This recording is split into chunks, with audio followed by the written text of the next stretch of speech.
The military retirement ceremony is steeped in military tradition and history. It is a milestone which very few of our nation's citizens ever reach. It is an honor earned by those few who have chosen to spend the greatest portion of their adult life in service to their country, placing the nation's needs ahead of their own. Today, we're gathered to pay special tribute to Colonel Greenwald on the occasion of his retirement from active duty in our United States Air Force. The presiding officer for today's ceremony is the Commander, 10th Air Force, Major General Brian P. Radcliffe.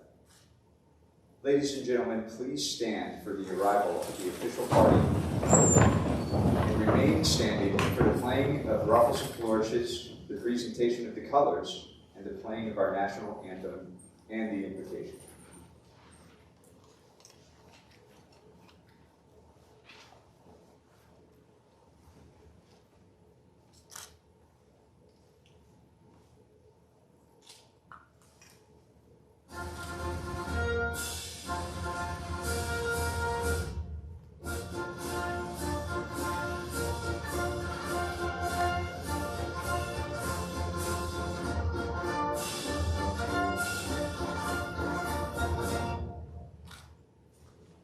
Present the colors.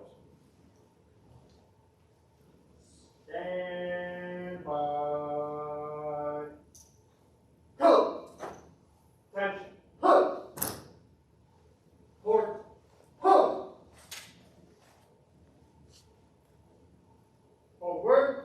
Ho!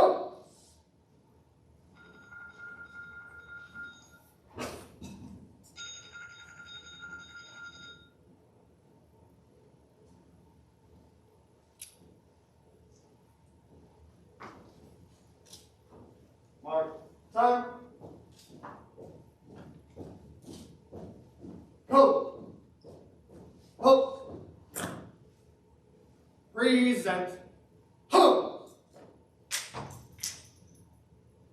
Oh, say, can you see by the dawn's early light what so proudly we hailed at the twilight's last gleaming, whose broad stripes and bright stars through the perilous fight o'er the ramparts we watched were so gallantly streaming, and the rocket's red glare, the bombs bursting in air, gave proof through the night that our flag was still there. Oh, say does that star-spangled banner yet wave o'er the land of the free and the home of the brave? Port. Ho! Go! Colors turn. Ho!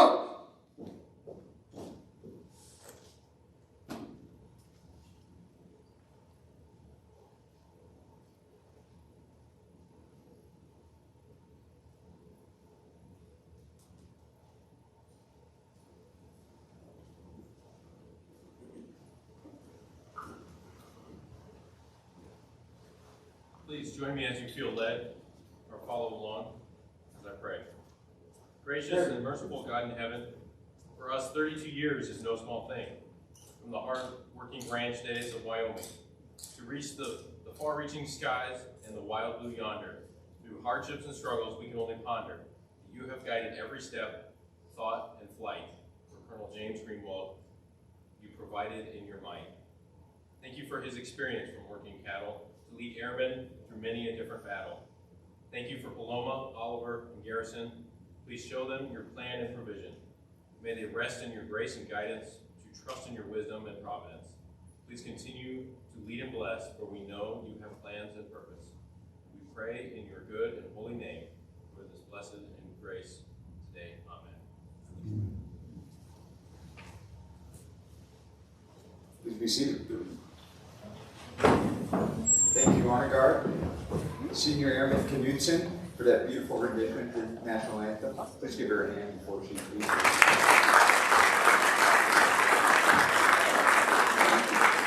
Thank you, Chaplain Price, for those inspiring words. This time, we'd like to extend a special welcome to the guests of the official party. Accompanying Colonel Greenwald is his wife, Paloma, and their sons are on the way, Garrison and Oliver.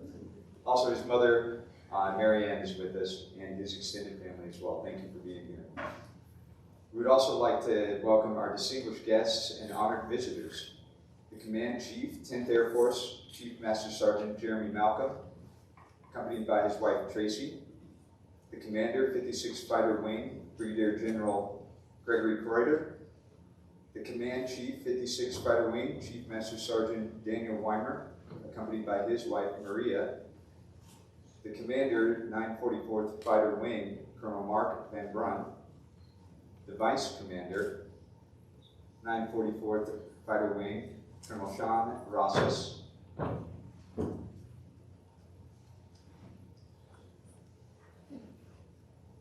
This is Garrison Oliver. Welcome.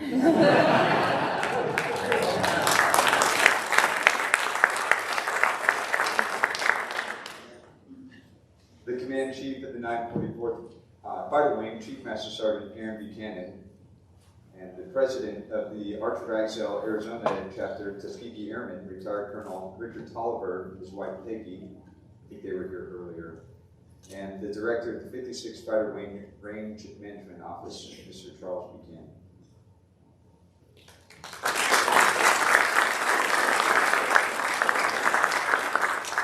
As a final thank you to all the commanders and chiefs, first sergeants, and the men and women of the 944th and 56th Fighter Wings, as well as our honorary commanders and the Fighter Country Partnership, as well as any and all of our civic community leaders for attending today's ceremony. Thank you. It is now my distinct pleasure to introduce the presiding officer for today's ceremony. Ladies and gentlemen, Major General Brian Ratliff.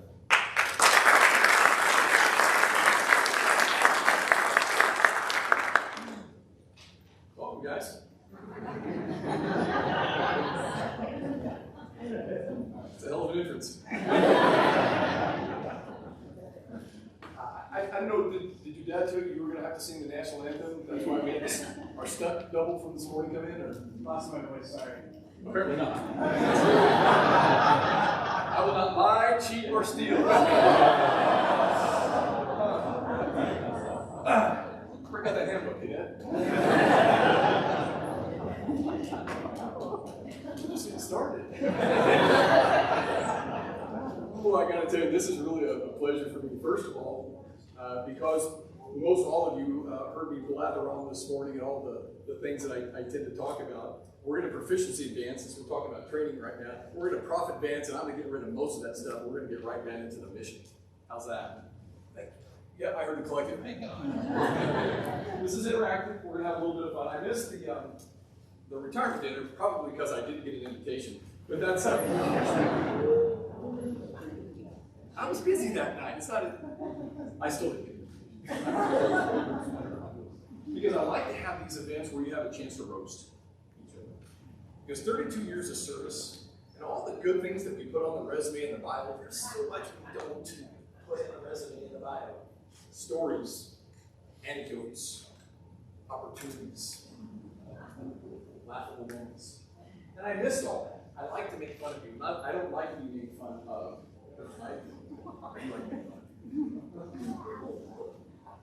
Much like yours. We won't talk about your mom's phone going off on this one.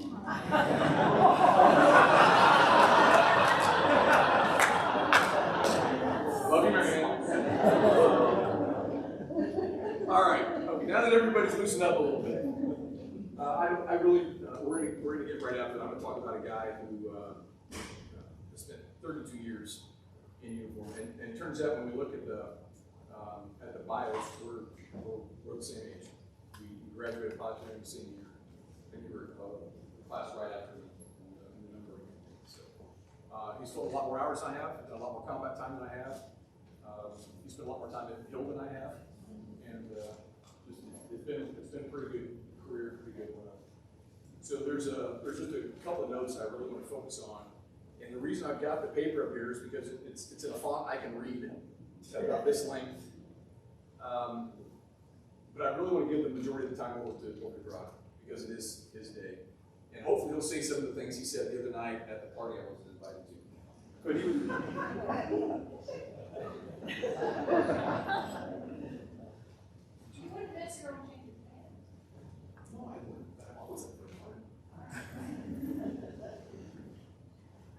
Was it 10:10 in the morning? Is that when you had your party?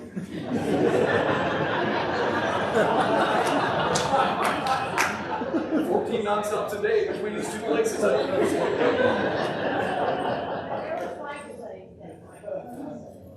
Shh. Security? I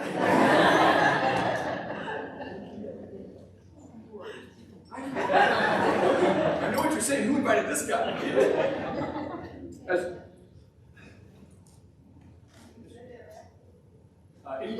Anybody have problems hearing me in the back? It's typically not the problem when I talk. Okay, I just don't like having the mic, and we're obviously having a challenge with it again.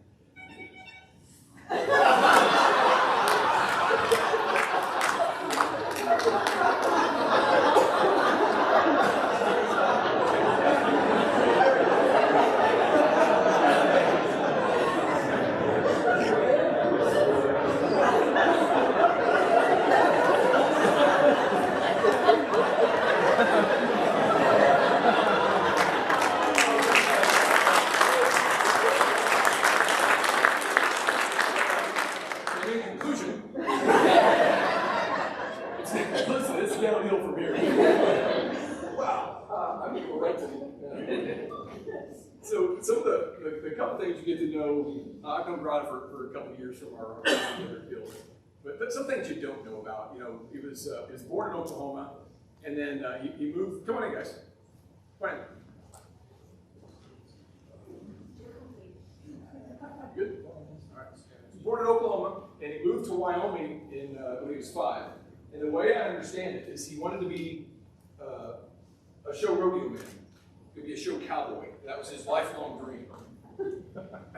And so parents packed up, moved into Wyoming because he wanted to be a show cowboy.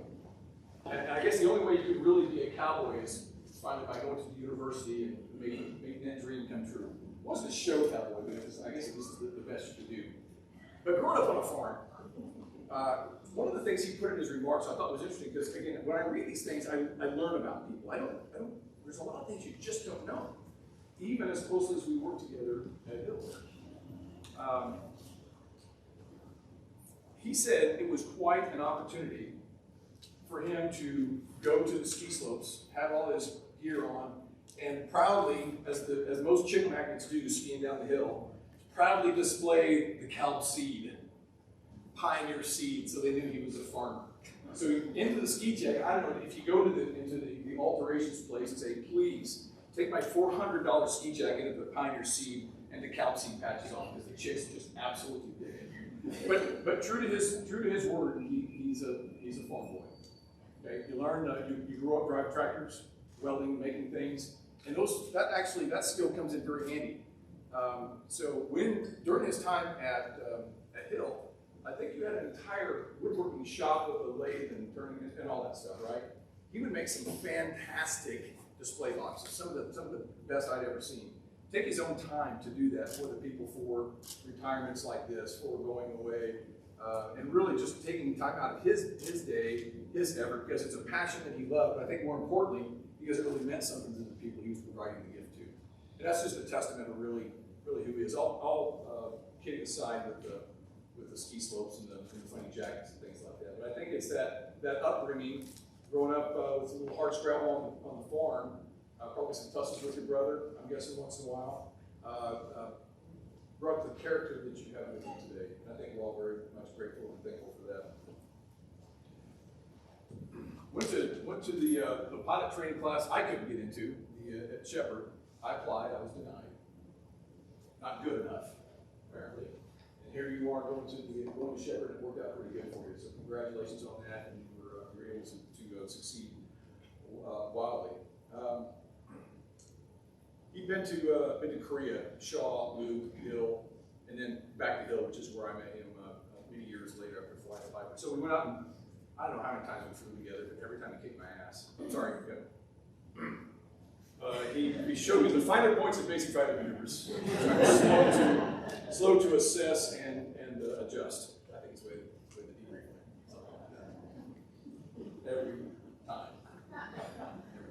That now. Yeah. Yeah, it's gonna be the old guy. It's never fun. And all along the way through this career in different countries.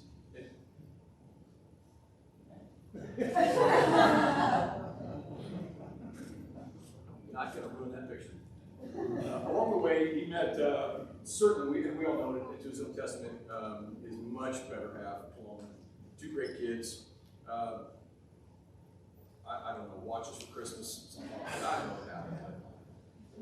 I'm sorry, I'm going to stop it. It's probably when I sit down. But two great kids, and took the time to move, took the time to really continue to serve. That's another part, and then continue to chase your dreams. And I think that's what both you guys are doing, and you're able to do that because you have really just two great parents.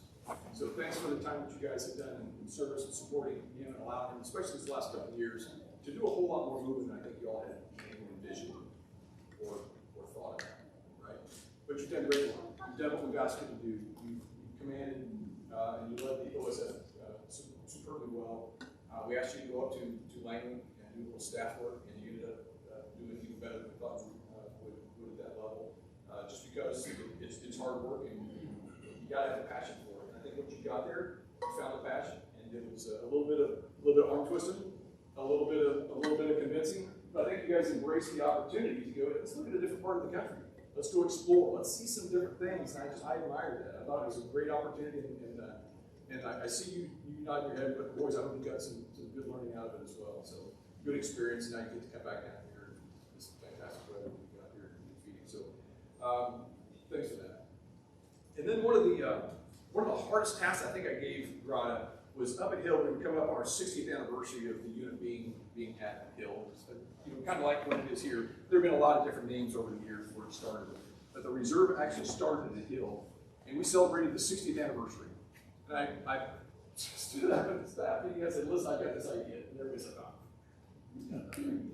I said, "No, this one's going to be good. I promise. We're going to get the community together, and we're going to celebrate the 60 years of the Air Force Reserve at Hill. Who wants to lead it?" It's just like this. Silence. Perfect. It's about how it went over then, too. And Grada comes in a little bit later and goes, "Hey, I'd like to do that." I said, you realize what this means. You realize what we're going to try to do. Big community event. I mean, open house. We wanted to paint a tail and the whole thing. And I actually think we did paint a tail. We had a paint a tail, something like that. So that was awesome. And then we had to figure out how to repaint the tail and put a sticker on the tail. But you got coins, you got swag, paraphernalia, you got all this kind of stuff to really drive home the vision that I had for what this was going to mean to the organization, to the airmen in the 419. So that was a pretty big task, and he crushed it. I can't tell you how much feedback I got on how well run the organization was, especially from our alumni. The people that stayed in the unit for a long time, retired, and this was their chance to come back and actually connect. Okay, we could put an F-35 out there, put an F-16, and they talked about the future. They still had the F-105 sitting there on the pad. So you had folks that could walk around and just kind of walk that memory lane, and it was so impactful to them, and I credit all that to the work that Grada did to get that going. So many thanks to you for executing that. And then you take those little bitty pieces that we get to see and how guys lead and how they react, and then we just continue to give them more responsibility. And that's when we send him off to the command to work up at ACC. And then through that good work, he ends up here. And culminates a pretty good career. Pretty good career. This is a great place to retire from the position, from this organization, from this association, and with this community. So I can't think of a better way, quite honestly, than to have you all here to share this time with him, out of respect for him and his family, and to just walk down memory lane and listen to the stories he's about to talk about over his own career. So with that, what I'd like to do is I just like to go ahead and conclude my comments. I appreciate you all being here. Thanks for this morning, this afternoon, and what I'd like to do is just let's get through the ceremony, turn it over to Grada, and unless we tire you for thanks. Thank you, General Radcliffe.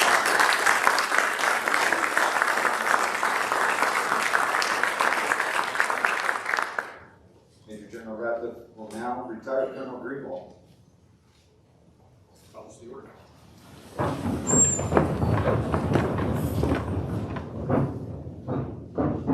By order of the Department of the Air Force, Colonel James L. Greenwald, effective 5 August 2021, you are relieved from active duty 944th Fighter Wing, Luke Air Force Base, Arizona.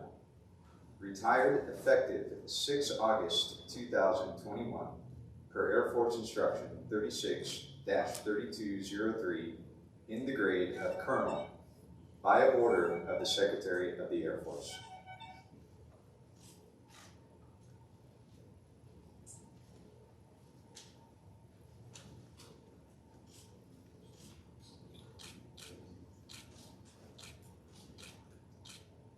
Colonel Greenwald received a certificate from the Chief of Staff.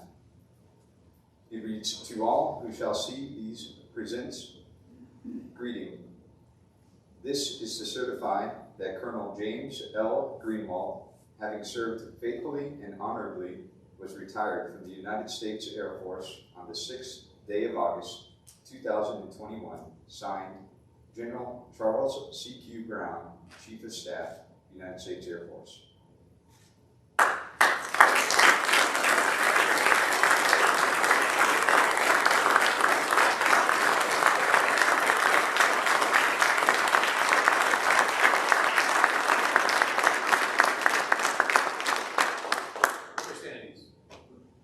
Please be seated. And then that. Colonel Greenwald also received multiple letters and certificates of appreciation for his years of service. Major General Radcliffe will now present the Certificate of Appreciation for Service in the Armed Forces of the United States of America from the Commander-in-Chief to Colonel Greenwald.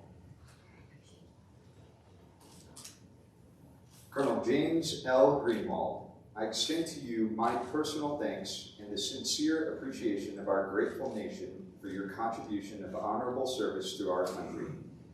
You have helped maintain the security of the nation during a critical time in its history with a devotion to duty and a spirit of sacrifice in keeping with the proud traditions of military service. I trust that in the coming years, you will maintain an active interest in the armed forces and the purpose for which you serve.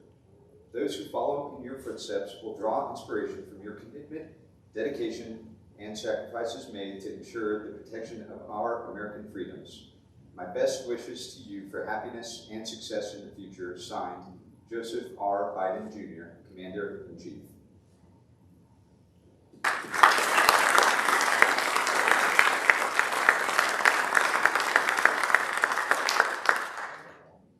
It is a tradition that every retiree receives a special retirement pin as a memento of their active duty service. Colonel Greenwald has requested that his wife Paloma present this pin. Paloma, please come forward.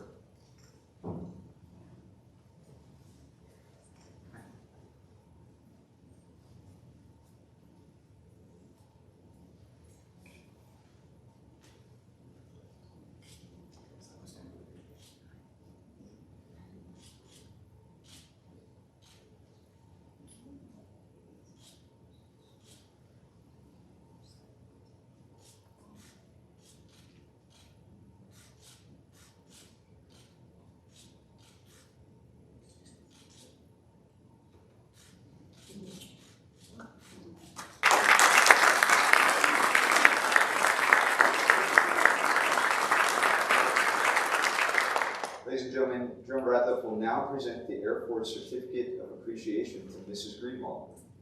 It is said that next to every successful military member, there is a supportive and loving family. We now take time to recognize the Greenwald family contributions. The Certificate of Appreciation from the United States Air Force, in grateful appreciation, the United States Air Force presents this certificate of recognition to Mrs. Paloma Greenwald for the commitment and numerous contributions that made positive impacts to the nation's defense. Thank you for the support which gave strength and purpose to your husband's service. Signed, Lieutenant General Richard W. Scobie, Commander, Air Force Reserve Command.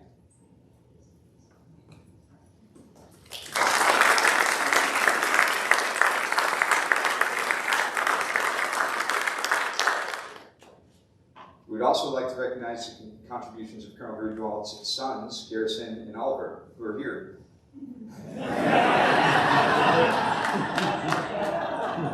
They endured many moves and countless days away from their father to support him while he served.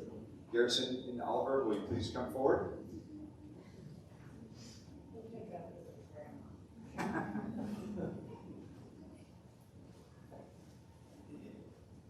Given for the many sacrifices serving our country as a military child, in your strength and commitment, you quietly shouldered a heavy burden, making a positive impact on the nation's defense.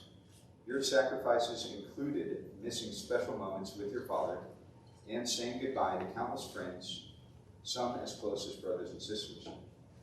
Your resilience and willingness to continue gave strength and purpose to your father's service. Signed, Lieutenant General Richard W. Scobie, Commander, Air Force Reserve Command.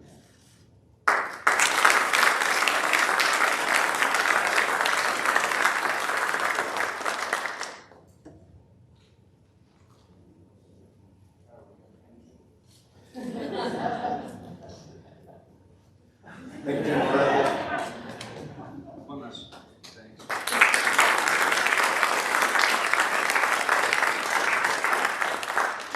Ladies and gentlemen, we will now honor Colonel Greenwald with a flag folding ceremony.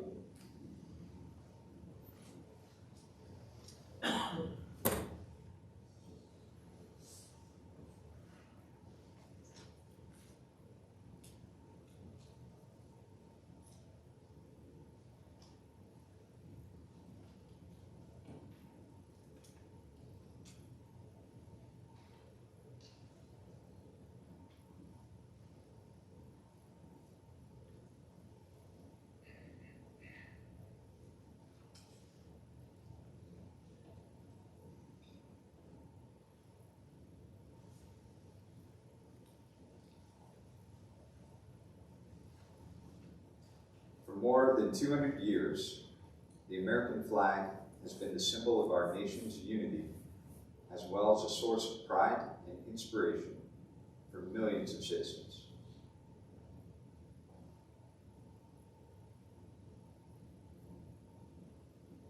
Born on June 14, 1777, the Second Continental Congress determined that the flag of the United States be 13 stripes, alternating between 7 red and 6 white, and that the Union be expressed as 13 stars, white in a blue field, representing a new constellation.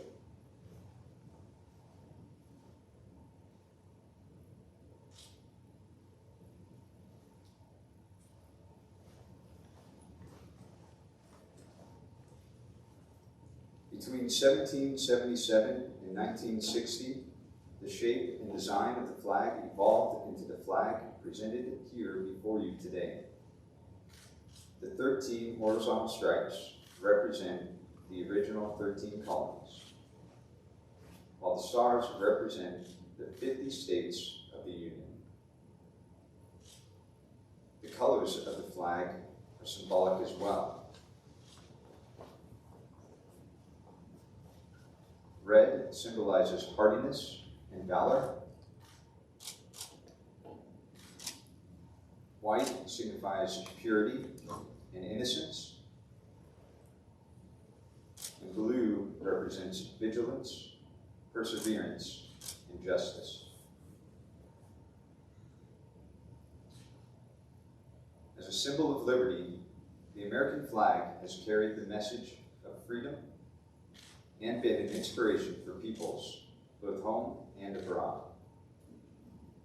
In 1814, Francis Scott Key was so moved at seeing the stars and stripes waving before the British shelling of Baltimore's Fort McHenry that he wrote the words to the Star-Spangled Banner.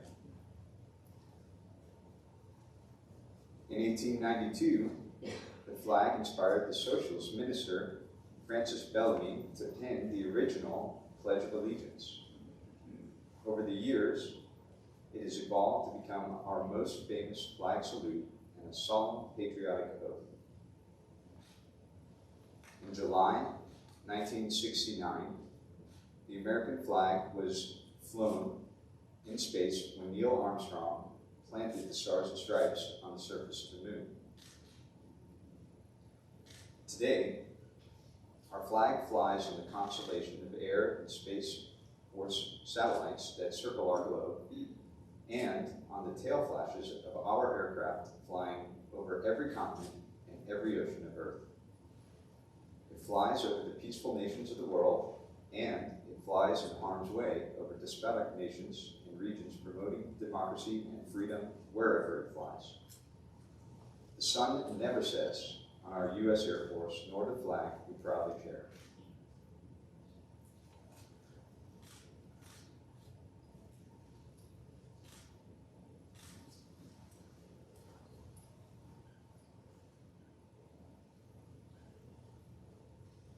The flag folding ceremony is a tribute to everyone who fought and continues to fight for freedom at home and abroad.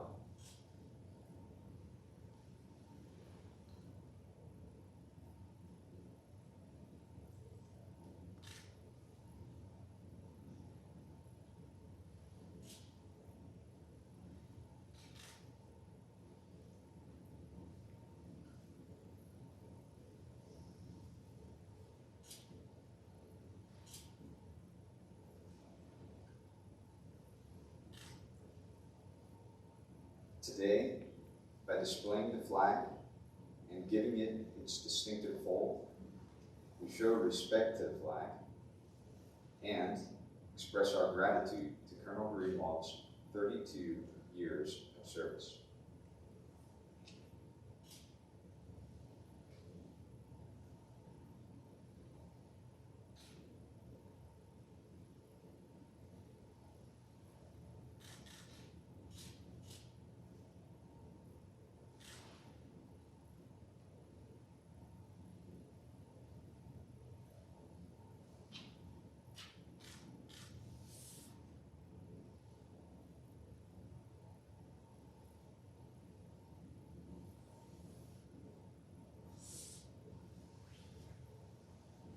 The United States flag represents who we are. It stands for the freedom we all share and the pride and patriotism we feel for our country. We cherish its legacy and proudly display it as a beacon of life, liberty, and happiness.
To our honor guard.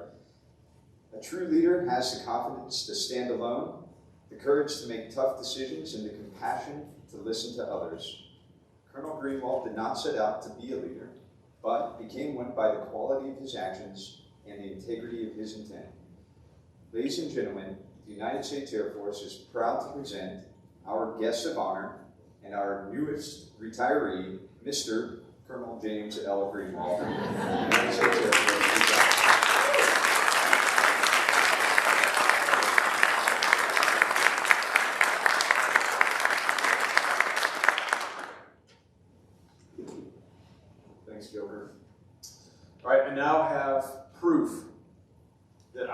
good son.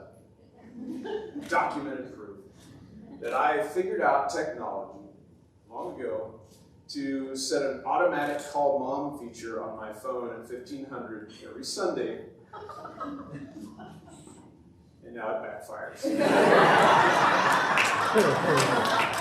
Little did I know that she assigned me the Bozo the Clown ringtone.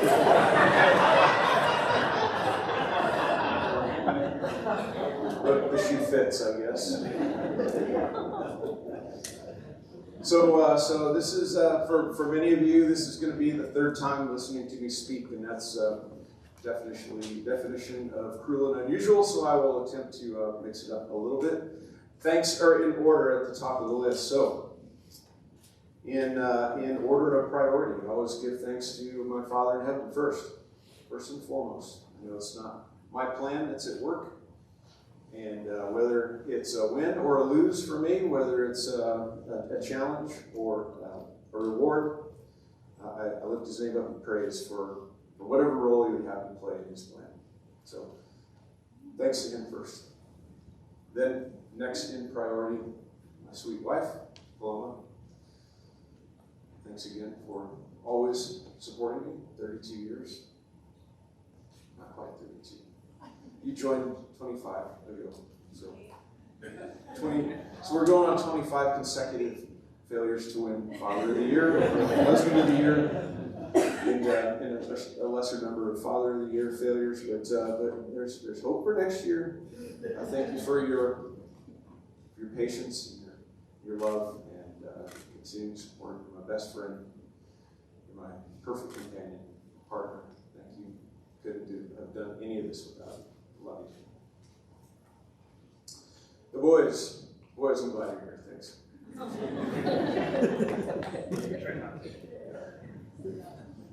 As I said, you guys have always impressed me with your resilience, and you surprised me. The things that I thought were going to be really hard for you turned out to be really easy, and I'm always impressed. And you motivated me.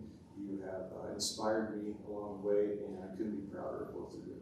So, Garrison, it's awesome to see you in that uniform. It was really cool to go fly with you the other day.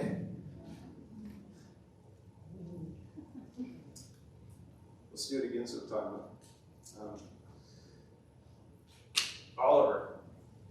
So here's a story about Oliver.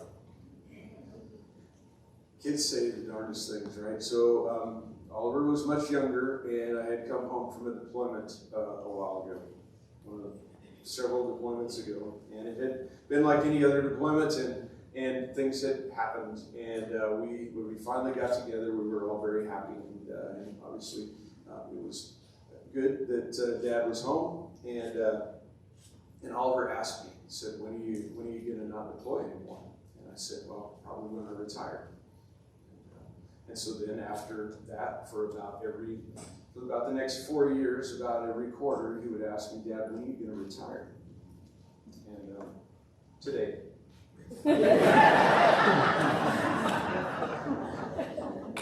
The previous answers didn't work. The I don't know didn't go over so well. But today, 100% true. So, all right, Garrison, I couldn't be prouder of you. Thanks for everything. Mom, thanks for being here. Always my biggest fan, even with the Bozo the Clown ringtone. And the seed company ski jackets and the whole 9 yards. Thanks for everything. I appreciate everything. I wouldn't be here without you. And I see Tom and Tom. Where did you sneak in? Thank you for being here. It's great to have you here in the extended family. Thanks for everything. Thank you for your love and support. I see you back there. Thank you for everything.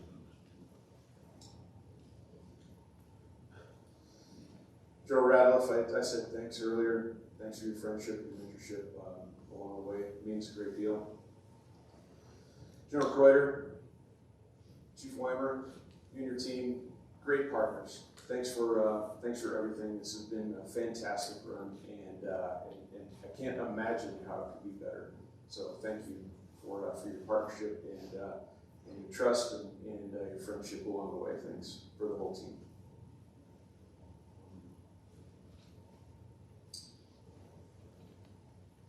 You know, I'll add a few names in here, and now that I'm talking about General Kreuter, I'll add a few folks as I think back over the years, other Total Force partners that have had an impact on me, and I'll just throw out a couple of names, and maybe you'll recognize them. Pinto, Casey, Heat Wolf, my partner commanders in other roles. Detroit, Bonsai, you're here again. That's awesome. Learned a lot from all of my partners over the years, and Total Force truly does make us better. So thank you for being great partners. The honorees, I see Rustin, I see Glenn, Aaron, I see you there. I see Mike and Christine. Thank you for your friendship and your partnership, and I'll just talk to all of the rest of the honorees at this time. This is fantastic. This you make everyone's lives better every day. So thank you for what you do. You're great friends of the 944th and great friends to me and my family. And thank you for making us feel welcome. Thanks.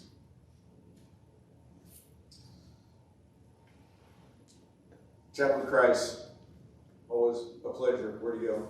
Chaplain, thank you so much. Joker, thank you for officiating for the MC. Honor Guard, awesome. Senior Urban Knudsen, again, eye-watering version of the anthem. Thank you so much. And then to the team, Del, I mentioned you earlier. Thank you for being an outstanding teammate. G. Buchanan, couldn't have done it without you. You guys kept me straight the whole time, and it is a true honor to serve with you. Terry, I see you back there.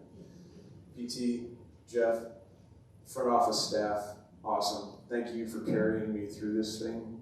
And again, I could not do any of this without you. And I think I still have a few things to do.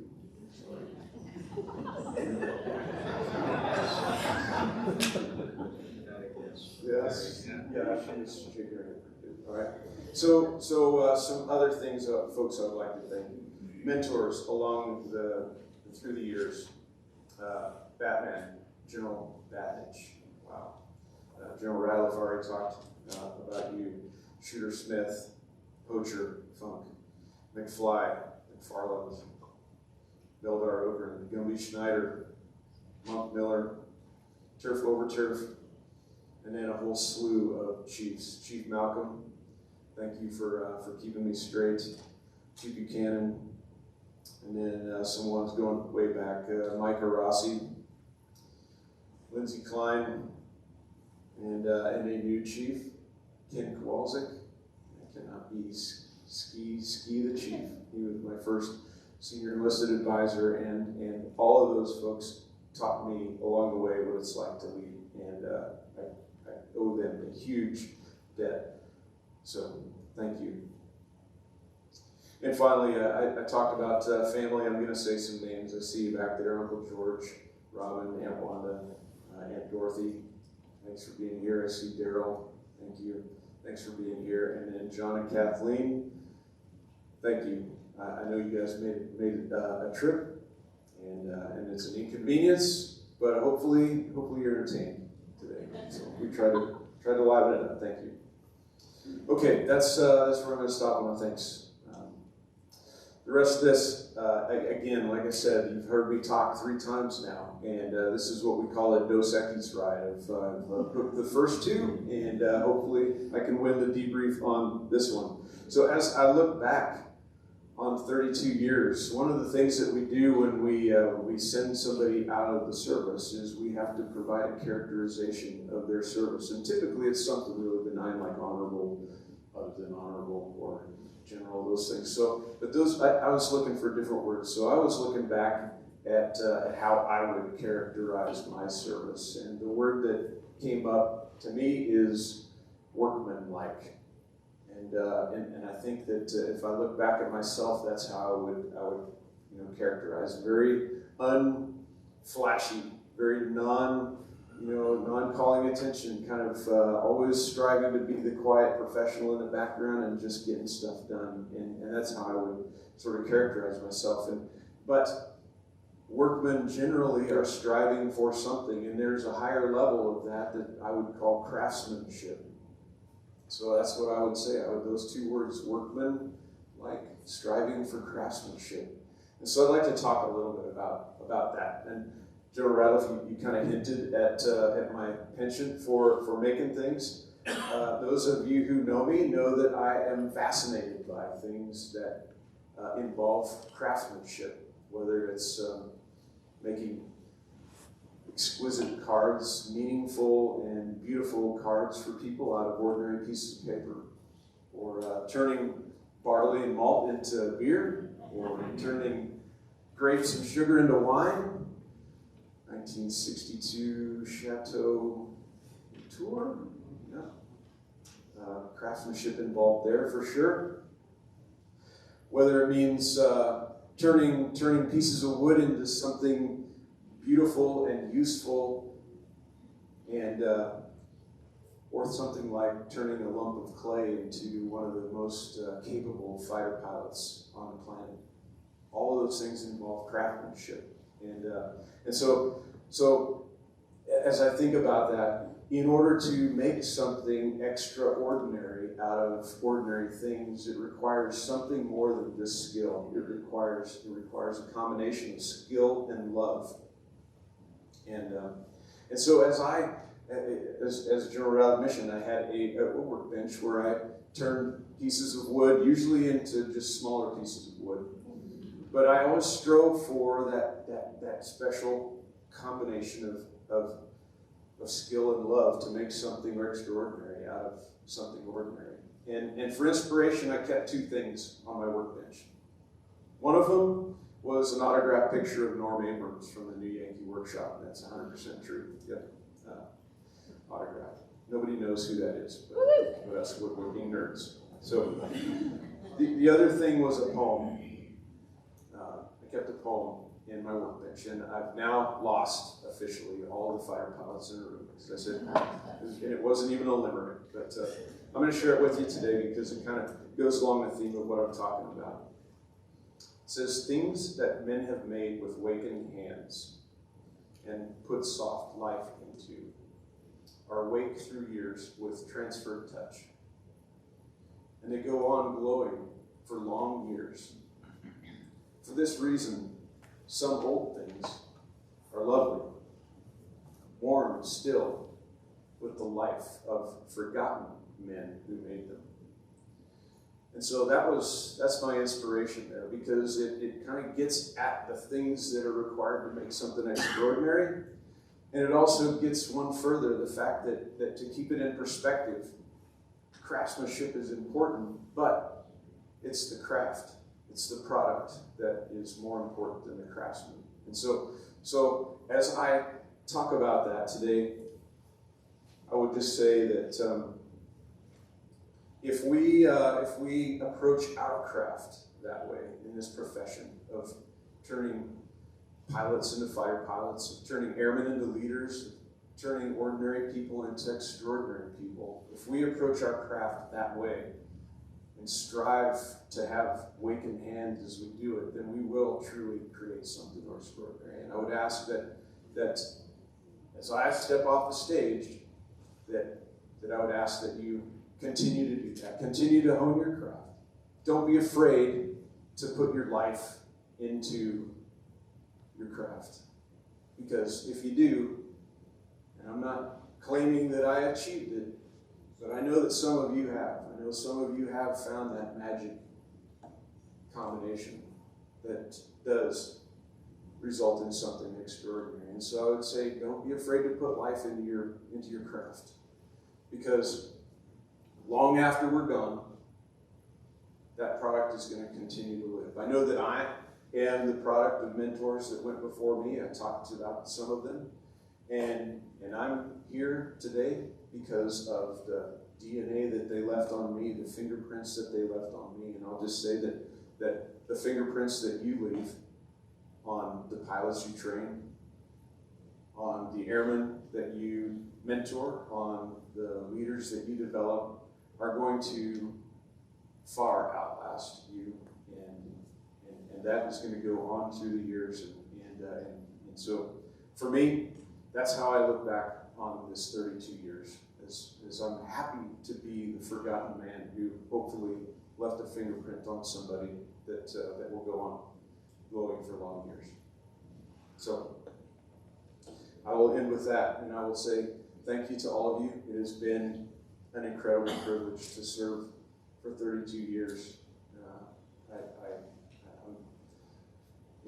Like I said this morning, what person in their right mind would walk away from this? But it has to be done sometime, and so I ask that you continue to do it. I'm jealous of all of you who get to continue serving. I can't wait to see what you accomplish after I depart the fix. It's been the honor of my life to serve with you, and I can't wait to see where you go from here. So, God bless you all. Forge and fight.